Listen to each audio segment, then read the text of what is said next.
मैं Chaudhary Motaram Neel memorial college of education Chhindwara से। तो जैसा कि कल हमने अध्ययन किया था भारतीय शिक्षा आयोग 1964-66 की अनुशंसाओं के बारे में, तो आज हम अध्ययन करने जा रहे हैं आपकी यूनिट 2 के दूसरे टॉपिक राष्ट्रीय पाठ्यक्रम संरचना 2005, जिसके अंतर्गत हम इसके सुझावों का अध्ययन करेंगे। राष्ट्रीय पाठ्यक्रम संरचना 2005 के सुझाव। ठीक है, देखिए विद्यालय जो हैं दो तरह के होते हैं, विशिष्ट विद्यालय, सामान्य विद्यालय। ठीक है, तो विशिष्ट विद्यालय किन बच्चों के लिए होते हैं? जो विशिष्ट बच्चे हैं, जो विकलांग हैं, अक्षम हैं, ठीक है, जिनके पास पढ़ने की क्षमता कम है।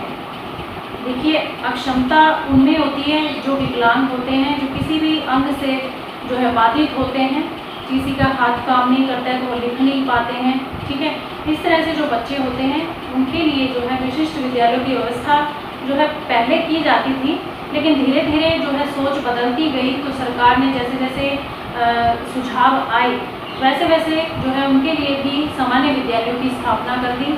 ठीक है, समेकित विद्यालय, समावेशी विद्यालयों की व्यवस्था कर दी। तो ये विद्यालय जो हैं अपने आप में ऐसे बच्चों को समाहित कर लेते हैं। तो विशिष्ट विद्यालय भी हैं जिनमें हम कह सकते हैं नवोदय विद्यालय, केंद्रीय विद्यालय, ये विद्यालय विशिष्ट हैं। तो इसमें ऐसे बच्चे होते हैं जो अपने आप में अक्षम हैं, जो असमर्थ हैं, जो कार्य ढंग से नहीं कर पाते। और एक होते हैं सामान्य विद्यालय, जो सामान्य बच्चों के लिए होते हैं, जिनमें जो बच्चे हैं प्रतिभाशाली भी होते हैं, औसत भी होते हैं, और जो बच्चे अक्षम होते हैं लेकिन इतने नहीं होते कि वो पढ़ ना पाए, लिख ना पाए। तो ऐसे बच्चों के लिए ये विद्यालय स्थापित किए गए हैं। तो जो सामान्य ये व्यवस्था की गई कि जो विशिष्ट बच्चे हैं उनको विशिष्ट विद्यालयों में भेजा जाए और जो सामान्य बच्चे हैं उनको सामान्य विद्यालयों में भेजा जाए। तो क्या ये व्यवस्था सही है? क्या ये बच्चे जो हैं विशिष्ट जो हैं बच्चे, ये अपने आप को हीन भावना से ग्रसित नहीं समझेंगे, हीन भावना से ग्रसित नहीं हो जाएंगे? इसीलिए ये व्यवस्था की गई कि इन विशिष्ट बच्चों को भी इन सामान्य विद्यालयों में उनके साथ बिठाकर पढ़ाया जाए, सामान्य बच्चों के साथ, जिससे कि ये प्रॉपर अपनी शिक्षा ग्रहण कर सकें और इनके माइंड में कहीं भी ये ना रहे कि ये किसी से कम है या ये किसी भी जो है अक्षमता से बाधित है। ठीक है, तो ये राष्ट्रीय पाठ्यक्रम संरचना में इस तरह की व्यवस्थाएं की गई कि इन बच्चों को किसी भी तरीके से ये ना लगे कि इनके लिए किसी तरह की कोई व्यवस्था नहीं है। ठीक है, तो ये सुझाव जो हैं उन्हीं बच्चों से जुड़े हुए हैं। तो इसमें जो सबसे पहला सुझाव है वो है छात्र केंद्रित शिक्षा व्यवस्था।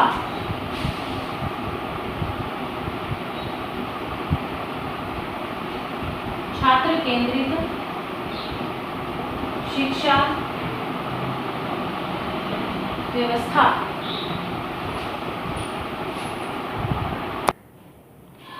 छात्र केंद्रित शिक्षा व्यवस्था में हम देखते हैं कि जो आज की शिक्षा है वो बाल केंद्रित है, छात्र केंद्रित है। तो बच्चों के अकॉर्डिंग ही शिक्षा की व्यवस्था भी होनी चाहिए। उनकी रुचियों का ध्यान रखिए, उनकी योग्यताओं का ध्यान रखिए, उनकी क्षमता का ध्यान रखिए कि उनकी कितनी क्षमता है, वो किस हिसाब से सीखते हैं, कितनी उनकी क्षमता है सीखने की, एक दिन में वो कितना पढ़ लेते हैं, कितना पढ़ पाते हैं। तो उनकी रुचियों का ध्यान रखना आवश्यक है। तो इस तरह की शिक्षा व्यवस्था की बात राष्ट्रीय पाठ्यक्रम संरचना में की गई है और पाठ्यक्रम भी उनके अकॉर्डिंग ही तैयार होना चाहिए। जो नेक्स्ट है पॉइंट वो है लोचपूर्ण शिक्षा व्यवस्था। लोचपूर्ण शिक्षा व्यवस्था। लोचपूर्ण मतलब जिसमें बदलाव किया जा सके, परिवर्तन किया जा सके, ऐसा पाठ्यक्रम तैयार हो जिसमें हम ये नहीं कि कभी बदला ही ना जा सके। तो उसमें समय के अनुसार और परिस्थितियों के अनुसार परिवर्तन जो है होते रहना चाहिए, बच्चों के अनुसार उनमें चेंजेस करते रहना चाहिए। तो ये जो है पाठ्यक्रम 2005 के अनुसार जो बताया गया है उसमें ये है कि जो भी आपकी क्रियाएं, पाठ्यक्रम से आगामी क्रियाएं हैं या जो पाठ्यक्रम तैयार किया गया है उसमें परिवर्तन जो है वो समय समय पर होते रहना चाहिए। समय समय पर पाठ्यक्रम की समीक्षा होती रहनी चाहिए। तीसरा पॉइंट है निष्पक्ष शिक्षा व्यवस्था। निष्पक्ष शिक्षा व्यवस्था यानी कि किसी भी बच्चे के साथ उसके वर्ग को लेकर, जाति को लेकर, लिंग को लेकर भेदभाव नहीं किया जाएगा और सामान्य बच्चों की तरह ही उसे शिक्षित किया जाएगा और किसी भी तरह का भेदभाव उनके साथ नहीं होगा, जिससे कि वो शिक्षा में उनके लिए कोई भी बाधा उत्पन्न हो। ठीक है, तो नेक्स्ट जो पॉइंट है वो है अधिगमकर्ता को स्वतंत्रता।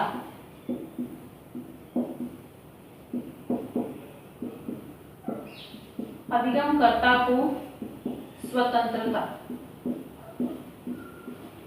अधिगमकर्ता को स्वतंत्रता मिलनी चाहिए। अधिगमकर्ता जो सीख रहा है, जो अधिगम कर रहा है, उसको प्रॉपर स्वतंत्रता मिलनी चाहिए कि वो अपने हिसाब से सीख सके और शिक्षक की अधिगमकर्ता के विचारों या भावों का उसको शिक्षक को सम्मान करना चाहिए।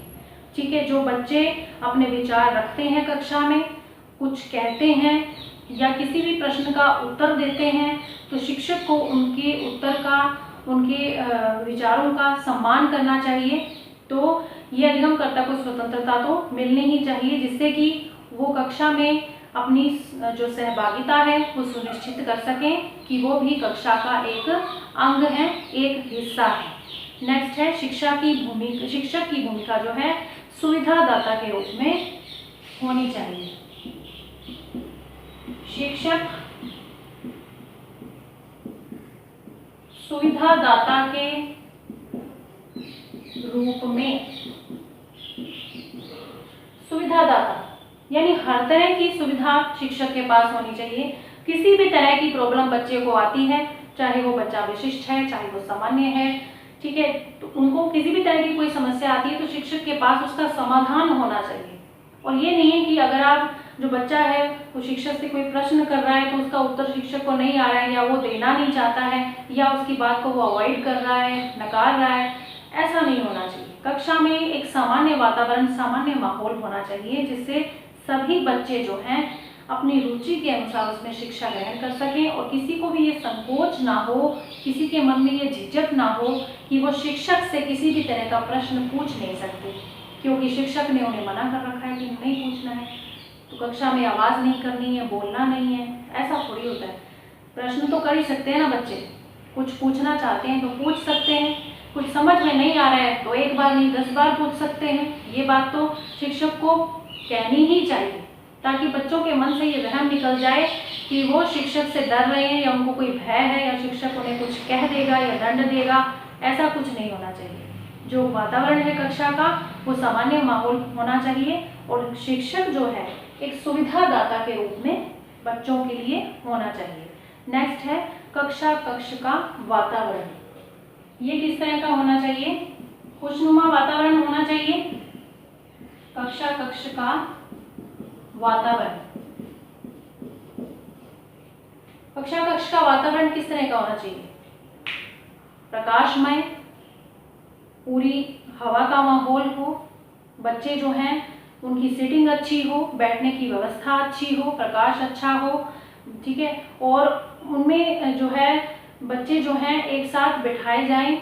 और ऐसा नहीं है कि प्रतिभाशाली बच्चे के साथ कोई औसत बुद्धि वाला बच्चा नहीं बैठ सकता, बैठ सकता है, उसको बिठाना भी चाहिए ताकि वो उससे कुछ प्रेरणा ले सके।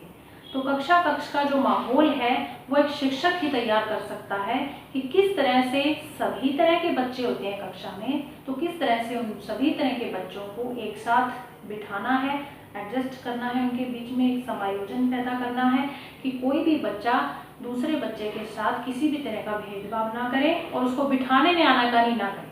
तो इस तरह का जो वातावरण है वो कक्ष का शिक्षक को बना के रखना चाहिए। नेक्स्ट है समावेशी छात्रों के लिए विशेष सुविधाएं। जो समावेशी छात्र हैं, जो पिछड़े हुए हैं, अपवंचित हैं, समावेशी छात्रों के लिए विशेष सुविधाएं। किस तरह की सुविधाएं प्रोवाइड करवाई जाएं? स्पष्ट उल्लेख है राष्ट्रीय पाठ्यक्रम संरचना 2005 में, इस बात का स्पष्ट उल्लेख किया गया है कि जो बच्चे विशेष आवश्यकता वाले हैं, बालकों की आवश्यकताएं जो हैं सामान्य बालकों से जो उनकी पृथक होती हैं, विशेष आवश्यकता वाले बच्चों की जो आवश्यकताएं हैं वो पृथक होती हैं, तो उनका खासकर ध्यान रखना चाहिए। उनके लिए शैक्षिक और अशैक्षिक सुविधाएं उपलब्ध करवाई जानी चाहिए। जो शिक्षा से जुड़ी हुई उनकी आवश्यकताएं हैं वो भी उनकी पूरी होनी चाहिए। उनको पूरा करने में भी विद्यालय को, शिक्षक को, यहाँ तक कि उनके अभिभावकों को प्रयास करना चाहिए। तीनों को मिलकर प्रयास करना चाहिए, जिससे कि उनका जो सर्वांगीण विकास है वो हो सके। किसी भी तरह से उनका विकास बाधित नहीं होना चाहिए। नेक्स्ट है उपयोगी शिक्षा।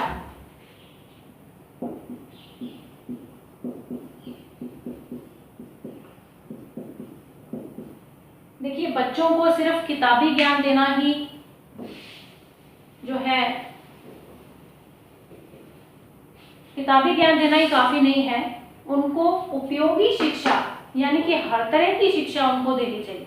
एक शिक्षक उनको ये बताए कि आप आगे चलकर किस तरह का व्यवसाय करने के योग्य हैं, ठीक है।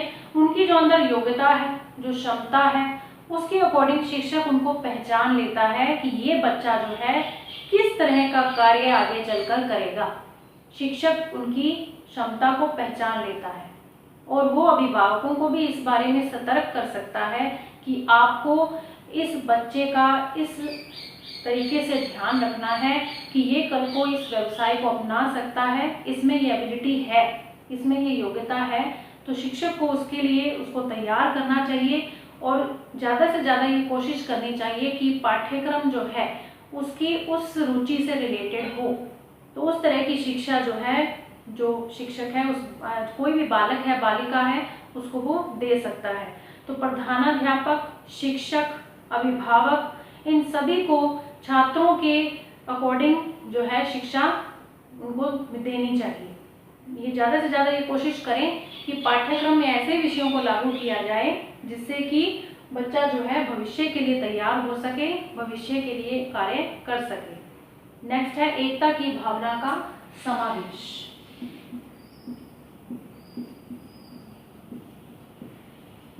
एकता की भावना का समावेश। तो एकता की भावना का समावेश कक्षा में जब बच्चे सभी तरह के एक साथ बैठते हैं तो उनमें अपने आप ही एक जो है संबंध बन जाता है, एक तरह का एक लगाव हो जाता है आपस में, और बच्चे एक दूसरे के साथ किसी भी तरह की चीज़ों को शेयर करते हैं, खाना शेयर करते हैं या बुक्स शेयर करते हैं। तो इस तरह से जो ये भावना है ये आगे चलकर विद्यालय से जब वो निकलेंगे तो वो समाज के लिए, राष्ट्र के लिए इस भावना को यूज करेंगे। जब बच्चे विद्यालय में ऐसा माहौल उनका होगा कि वो सहयोगपूर्ण भावना के साथ वो रह रहे हैं, सहानुभूति के साथ रह रहे हैं या एक दूसरे में एकता की भावना ढूंढते हैं, वो जब विद्यालय से बाहर जाएंगे तो वो समाज में और राष्ट्र में भी इस तरह के कार्य करेंगे कि वो दूसरों के लिए कुछ ना कुछ कर सकें, दूसरों के लिए सहयोग की भावना उनके मन में पैदा होती है।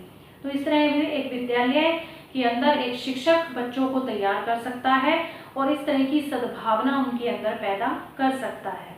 नेक्स्ट है गुणवत्तापूर्ण शिक्षा व्यवस्था।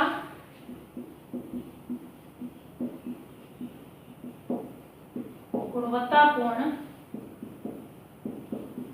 शिक्षा व्यवस्था।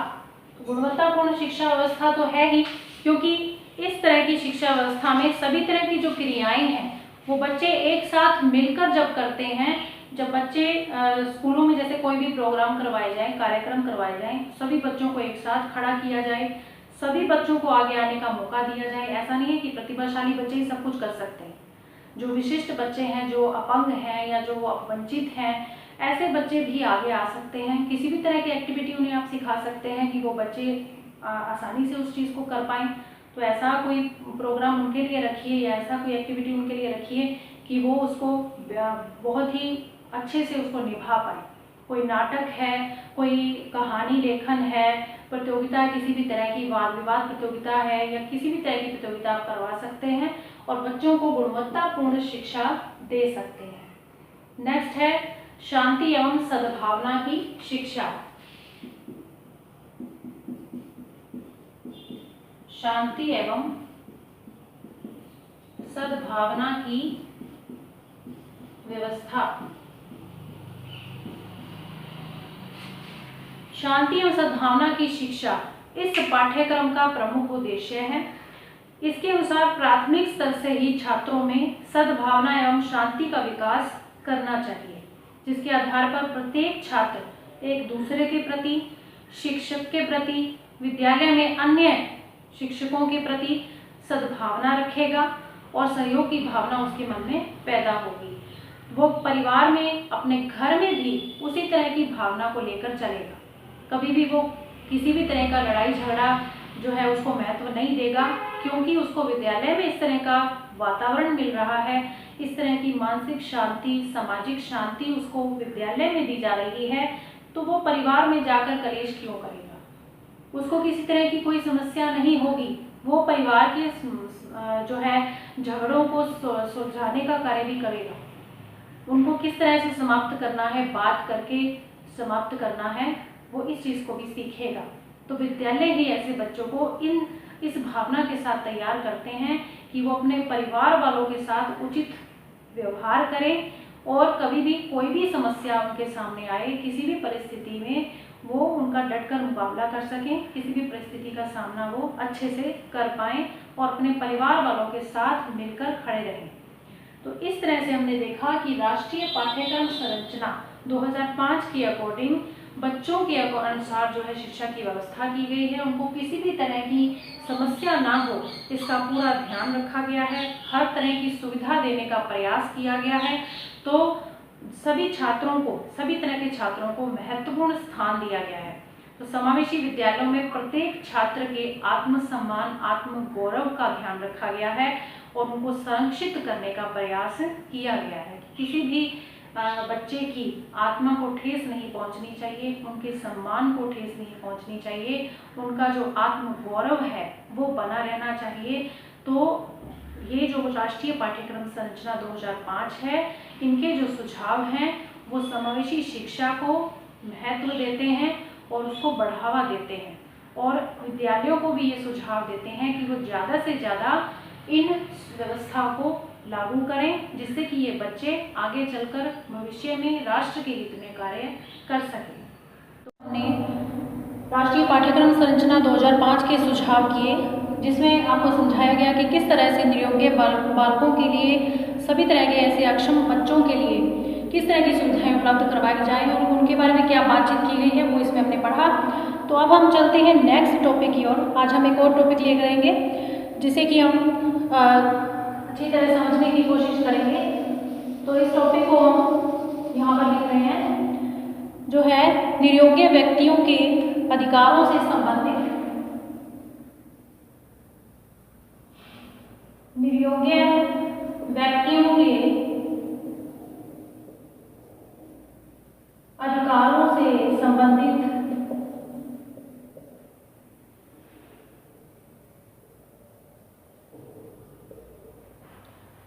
यूनेस्को के अभिसमय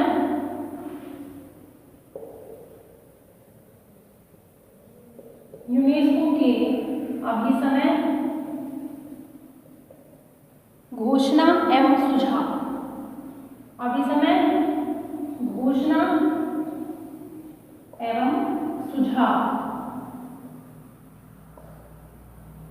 ये हमारा टॉपिक है नेक्स्ट। ठीक है, तो आज हम इसके बारे में चर्चा करेंगे। देखिए, जो यूनेस्को है वो संयुक्त राष्ट्र संघ का एक संगठन है। किसका संगठन है? संयुक्त राष्ट्र संघ का, संयुक्त राष्ट्र संघ का एक संगठन। ठीक है, तो इसमें निर्योग्य बच्चों के लिए जो कहा गया, जो सुझाव दिए गए, उनका वर्णन करेंगे। तो इसमें जो यूनेस्को द्वारा निर्योग्य या विकलांग बच्चों के लिए जिन सुविधाओं की बात की गई, विभिन्न प्रकार के अभिसमय, घोषणाएं, सुझाव दिए गए, तो उनको हम ये कह सकते हैं कि वो उनके विभिन्न अधिकारों से संबंधित हैं कि ऐसे बच्चों को क्या अधिकार मिलने चाहिए, उनके जो अधिकार हैं उनके बारे में कहाँ, कब से शुरुआत कर देनी चाहिए। तो ये जो उनके अधिकार हैं ये किस तरह के हैं और कौन कौन से हैं, इनमें इन चीज़ों का वर्णन किया गया है। तो इसमें जो सबसे पहला पॉइंट है वो है शिक्षा के लिए परिवार का समर्थन।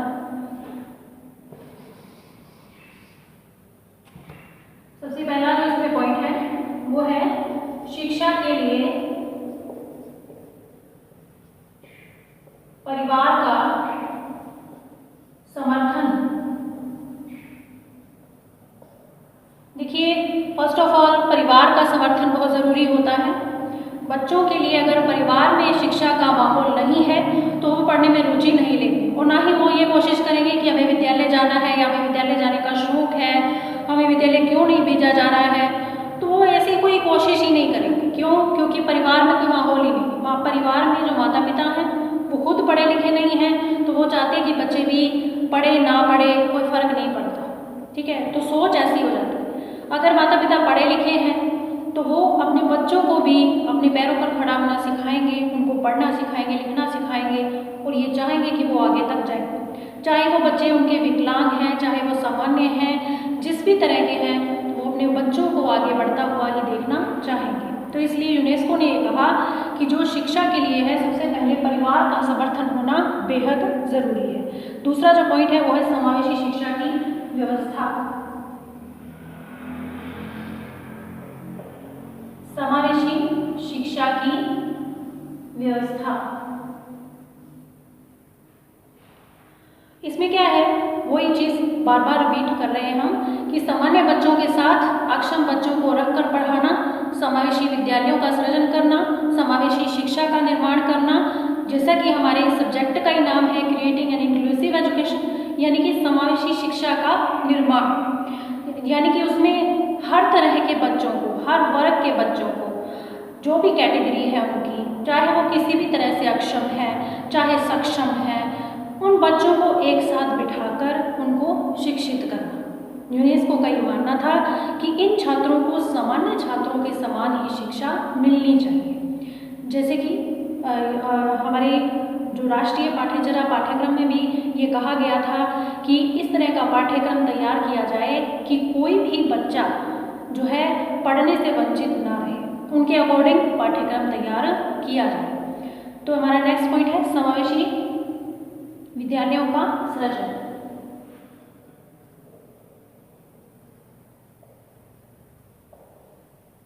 समावेशी विद्यालयों का सृजन, समावेशी शिक्षा का निर्माण करना है तो समावेशी विद्यालयों का निर्माण करना पड़ेगा।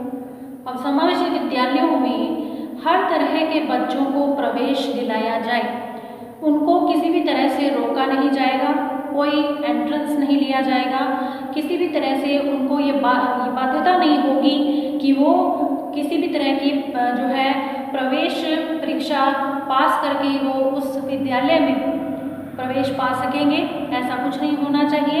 ये विद्यालयों पर डिपेंड है कि वो ऐसे बच्चों को किस तरह से अपने आप में समाहित करते हैं, क्योंकि जो समावेशी शिक्षा है वो एक शैक्षिक प्रयास है और विद्यालयों को इसमें आगे आना ही हो। विद्यालयों का इसमें जो है पूरी तरह से योगदान होना चाहिए। नेक्स्ट पॉइंट है भेदभाव का अभाव।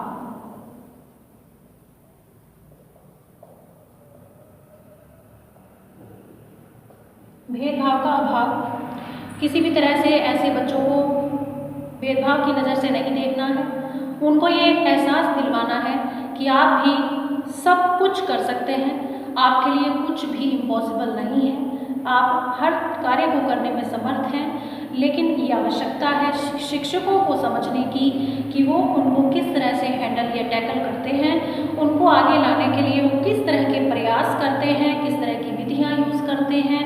तो उनको ये तरीके, अलग अलग तरह के तरीके यूज़ करने होंगे, उस तरह का पाठ्यक्रम हमें तैयार करना होगा उनके हिसाब से। यदि वो पढ़ने में असमर्थ हैं या उनको जैसे आँखों में कोई प्रॉब्लम है या उनके हाथों में कोई प्रॉब्लम है, तो उस तरह से ही पाठ्यक्रम में जो है पुस्तकें तैयार करवाई जानी चाहिए उनके हिसाब से।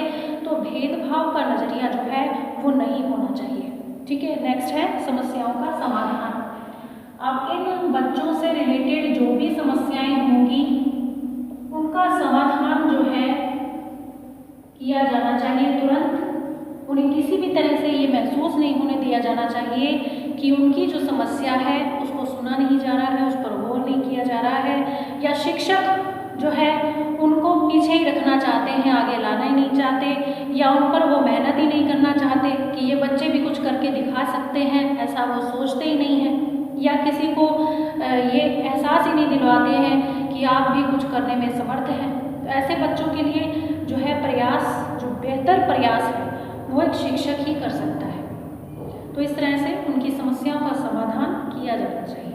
नेक्स्ट है अधिकारों का पोषण।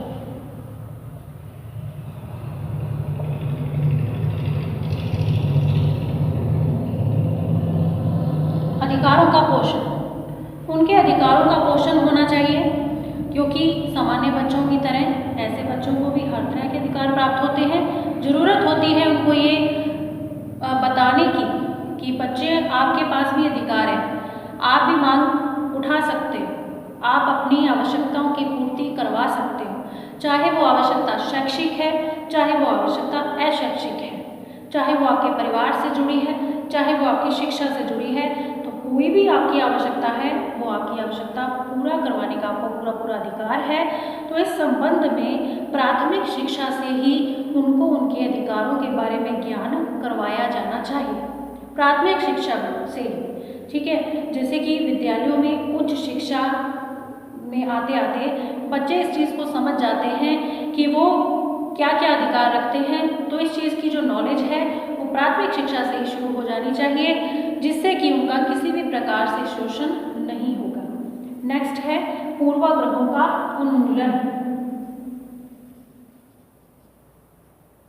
पूर्वाग्रहों का उन्मूलन, जैसा कि हम पहले भी पढ़ चुके हैं, पूर्वाग्रह मीन्स इनके संबंध में, इन विकलांग बच्चों के संबंध में जो धारणाएं बनी हुई हैं कि ये बच्चे कुछ नहीं कर सकते, अक्षम हैं, ये बेचारे क्या कर लेंगे, किसी के पैर नहीं है तो वो बेचारा कैसे अपने पैरों पर खड़ा हो पाएगा, किसी को दिखाई नहीं देता है, किसी को सुनाई नहीं देता है, ऐसे बच्चे जो हैं क्या कर पाए, कुछ नहीं कर पाते हैं, असमर्थ हैं। तो ये सोच जो है बदलनी होगी, ये धारणा बदलनी होगी, इस धारणा से सबको ऊपर उठाना होगा। समाज को ये सोचना होगा कि ऐसे बच्चे भी राष्ट्र के हित में योगदान दे सकते हैं, और वो किस तरह से हम उनको इस काबिल बनाएं, किस तरह से उनको खड़ा करने की कोशिश करें कि वो जो है इन पूर्वाग्रहों से मुक्ति पा जाए। तो इन पूर्वाग्रहों को हमें जड़ से उखाड़ फेंकना होगा, ठीक है। नेक्स्ट है समाज में जागरूकता।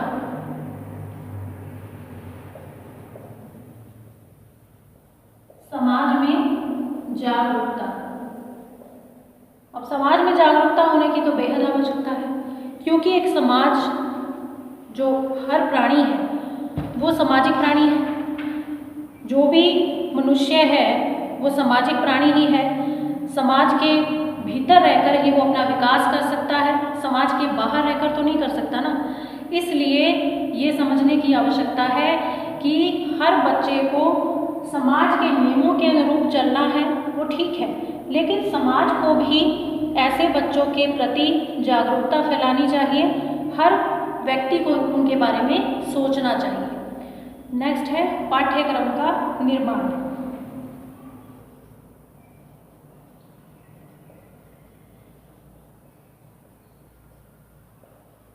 पाठ्यक्रम का निर्माण, तो पाठ्यक्रम उन बच्चों के हिसाब से होना चाहिए, जो बच्चे जो हैं देखने में असमर्थ हैं, तो उनके लिए जो ब्रेल लिपि वाली वो पुस्तकें होनी चाहिए, उसमें होनी चाहिए, छपी होनी चाहिए। और जो बच्चे जो हैं पूरी तरह से प्रॉपरली पढ़ नहीं पाते हैं या उनकी दृष्टि कमज़ोर है, उनके लिए बड़े प्रिंट वाली पुस्तकें होनी चाहिए। तो इस तरह से पाठ्यक्रम जो है इन बच्चों के अकॉर्डिंग होना चाहिए। नेक्स्ट है मीडिया की भूमिका।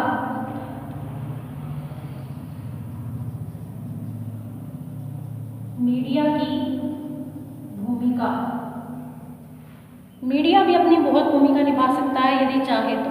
जनसंचार एक ऐसा माध्यम है जो हर व्यक्ति की समस्या को उजागर करने में सक्षम है। तो मीडिया को भी पूरी तरह से सावधान होना चाहिए, क्योंकि वो इन बच्चों से जुड़ी हुई समस्याओं को जन सामान्य तक पहुंचा सकते हैं और सब समाज के लोगों को जागरूक कर सकते हैं। नेक्स्ट है वित्तीय प्रावधान।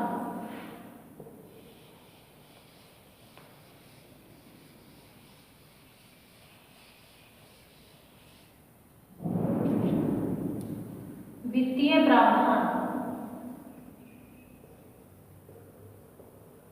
देखिए, सरकार को जो स्वयंसेवी संस्थाएं हैं उनके लिए जो है फंड इकट्ठा करना चाहिए। सरकार को जो है पूरी सहायता देनी चाहिए, पूरा सहयोग करना चाहिए। जो स्वयंसेवी संस्थाएं हैं उनको आगे आना चाहिए, ऐसे बच्चों के लिए उनको कार्य करने चाहिए। जो वित्तीय कोष होता है उसमें से कुछ ना कुछ भाग जो है इन बच्चों के लिए संरक्षित किया जाना चाहिए। तो ये वित्तीय सहायता, वित्तीय प्रावधान भी होना चाहिए। नेक्स्ट है जो है बाल अधिकारों की शिक्षा। बाल अधिकारों की शिक्षा तो प्राथमिक शिक्षा के रूप जो है उनके विषयों में शामिल होनी चाहिए, ताकि जो बच्चे हैं वो शुरू से इस बात को समझ जाएं कि उनके क्या अधिकार हैं और वो क्या हक रखते हैं, उन्हें भी उनके अधिकार मिलने चाहिए। तो बाल अधिकारों की शिक्षा जो है उनका भी समावेश करना चाहिए, अलग से इनकी शिक्षा भी देनी चाहिए। नेक्स्ट है जो विद्यालय भवन का स्वरूप। विद्यालय भवन का स्वरूप। विद्यालय भवन का स्वरूप भी इस तरह का होना चाहिए जैसे कि सक्षम जो असक्षम बच्चे हैं वो, जैसे कि कोई बच्चा व्हील चेयर यूज़ करता है, व्हील चेयर अगर उसको स्कूल में जाना है तो उसके लिए उस रैंप बने होने चाहिए जिस पर चढ़कर वो अंदर कक्षा में प्रवेश कर सके। उनके लिए बैसाखी का इंतजाम भी होना चाहिए और उनके लिए कानों में लगाने वाली मशीन भी होनी चाहिए। तो हर तरह की जो विद्यालय भवन में जो है हर तरह का जो सुविधा है उनको उपलब्ध होनी चाहिए। तो विद्यालय का जो उसमें रैंप वगैरह तैयार करवाएं जिससे कि ये बच्चे आसानी से अंदर एंट्री कर पाएँ। तो पाठ्यक्रम से आगामी क्रियाओं में भी फिर ये बच्चे जो हैं उनको हर तरह की सुविधाएं दी जानी चाहिए, आगे आने का अवसर दिया जाना चाहिए। नेक्स्ट है तकनीकी सहायता।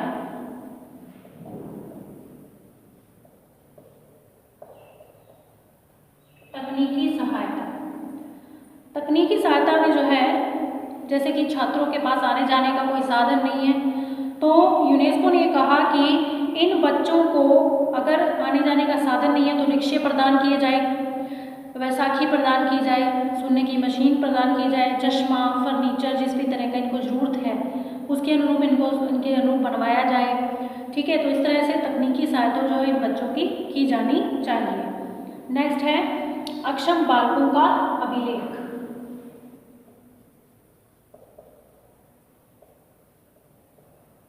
इनका रिकॉर्ड भी रखा जाना चाहिए, जैसे कि ये बच्चे जो हैं जिस भी तरह से कार्य करते हैं या इसमें उनकी विकलांगता, शिक्षा, व्यवसाय, पारिवारिक स्थिति, भविष्य संबंधी योजनाओं का वर्णन होना चाहिए।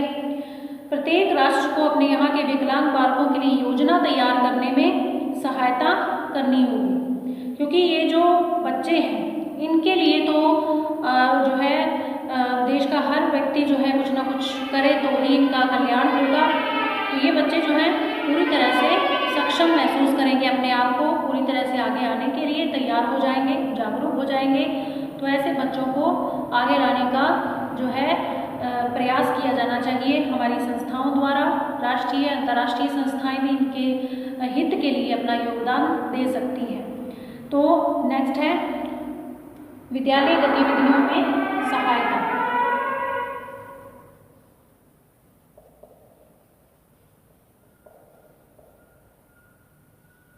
विद्यालय गतिविधियों में सहायता। विद्यालय गतिविधियां जितनी भी होती हैं इनकी सहभागिता सुनिश्चित की जाए, हर गतिविधि में इनको आगे आने का अवसर मिले तो बालक जो है सामान्य बालकों की तरह ही इन गतिविधियों में भाग ले सके। तो विद्यालय का ये कर्तव्य बनता है कि इन बच्चों को प्रॉपरली उस चीज़ के लिए तैयार करें। तो देखा हमने कि किस तरह से यूनेस्को ने अपने अभिसमय घोषणा और सुझाव दिए इन बच्चों के लिए। तो ये सारे पॉइंट्स में यही बताया गया किस तरह से उनकी सहायता की जाएगी, किस तरह से उनके लिए कार्य किया जाएगा। तो ये जो पॉइंट हैं ये आपको समझ में आ गए होंगे। तो इनमें वही चीज़ें हैं जो पहले हम क्लियर कर चुके हैं। ठीक है, तो अब हम जो है इसके निष्कर्ष को ये जान लेते हैं कि ये सभी जो यूनेस्को के सुझाव हैं ये जो हैं पृथक पृथक रूप से पृथक पृथक क्षेत्र से जुड़े हुए हैं।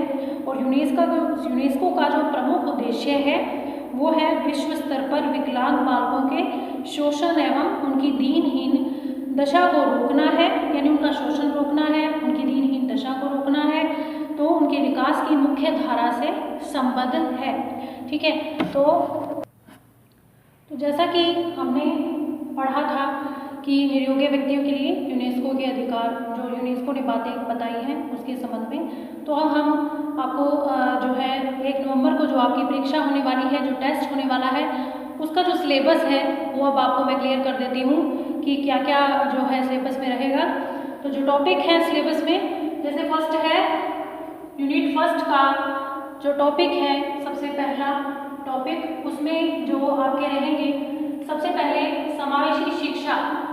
समावेशी शिक्षा के बारे में हमने पढ़ा था, उसमें हमने पढ़ा था अर्थ, अवधारणा व परिभाषाएं, क्लियर की थी हमने अच्छे से। आपको नोट्स की PDF आपको सेंड कर दी गई थी। तो उसके बाद जो है हम पढ़ेंगे समावेशी शिक्षा की आवश्यकता एवं महत्व। आपको लर्न करना है समावेशी शिक्षा की आवश्यकता एवं महत्व के बारे में। उसके बाद आपको करवाया गया था समावेशी शिक्षा के सिद्धांत, क्लियर किए गए थे आपको अच्छे से, समावेशी शिक्षा के सिद्धांत।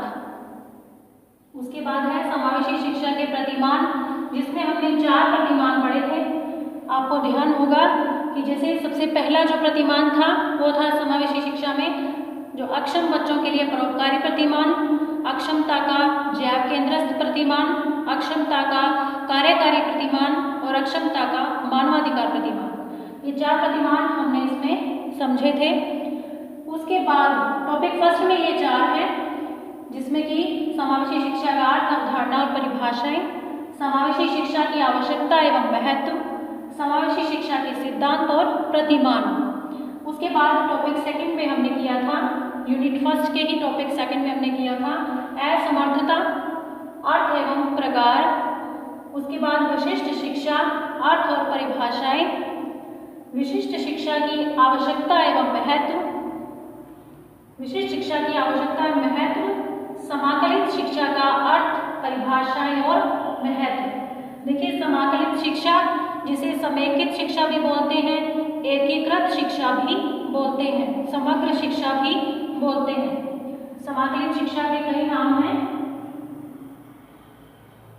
समाकलित जिसे कि समग्र भी बोल देते हैं, समेकित भी बोल देते हैं। किसी भी तरह से प्रश्न आ सकता है, आपको पता होना चाहिए समग्र, समेकित और एकीकृत। ठीक है, किसी भी तरह से आपसे पूछा जा सकता है। तो समाकलित शिक्षा का अर्थ, परिभाषाएं व महत्व हो गया। शिक्षा के अधिकार के संदर्भ में नेक्स्ट है, शिक्षा के अधिकार के संदर्भ में सभी बच्चों के लिए शिक्षा हेतु समावेशी शिक्षा के लाभ, ये था टॉपिक आपका लास्ट। या RTE एक्ट 2009, इसके अंतर्गत जो अध्याय आते हैं, जो 7 अध्याय हमने पढ़े थे, कितने अध्याय पढ़े थे हमने? 7 अध्याय पढ़े थे ना इस एक्ट में। तो ये एक्ट ही है 2009, जिसमें हमने 7 अध्यायों का अध्ययन किया था। तो ये दोनों किसी भी तरह से आ सकते हैं। आपको पता होना चाहिए कि क्या पूछा जा रहा है आपसे, कि अगर पूछते हैं कि शिक्षा के अधिकार के संदर्भ में सभी बच्चों के लिए शिक्षा हेतु समावेशी शिक्षा के लाभ क्या है, तो भी यही प्रश्न तो ये जो है उसका आंसर यही रहेगा। उसमें आपको 7 अध्यायों का वर्णन करना है, या RTE एक्ट 2009 का वर्णन कीजिए, तो उसमें भी आपको इन 7 अध्यायों का ही अध्ययन या वर्णन करना है। क्लियर है आपको? इसके बाद जो आपका नेक्स्ट टॉपिक रहेगा, जो यूनिट सेकंड में से, यूनिट फर्स्ट में इतना आपका सिलेबस है जो आपको अच्छे से लर्न करना है। इससे संबंधित सारी वीडियो आप तक पहुंच चुकी है, उम्मीद है आपने अच्छे से देखी होगी। अब आपको दोबारा देखने की आवश्यकता है। अच्छे से सारी वीडियो देखिए, समझिए और याद करने का प्रयास कीजिए, ताकि आने वाले 1 नवंबर को जब आपके टेस्ट शुरू होंगे तो उसमें आप अच्छे से हर चीज़ को क्लियर कर पाएँ, सारे सब्जेक्टों की अच्छे से तैयारी कर पाएँ। जो नेक्स्ट जो यूनिट है सेकंड, यूनिट सेकंड, इसमें जो टॉपिक है आपका वो है पहला टॉपिक।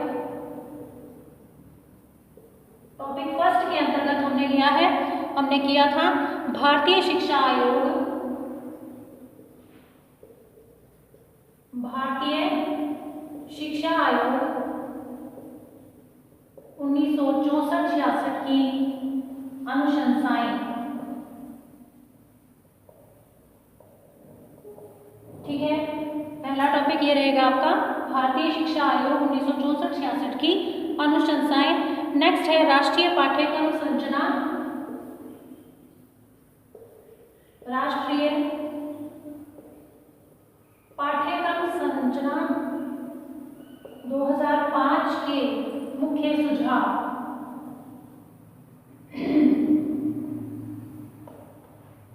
नेक्स्ट है बाल अधिकारों पर अभिसमय। ये टॉपिक किया था हमने, बाल अधिकारों पर अभिसमय, जिसमें कि समावेशी शिक्षा से संबंधित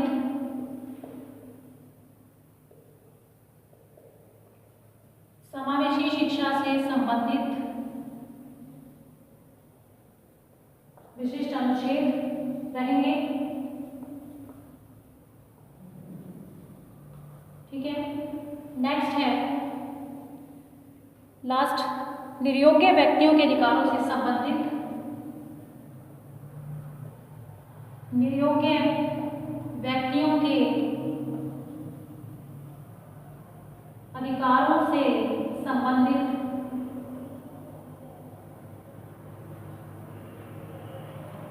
यूनेस्को के अभिसमय,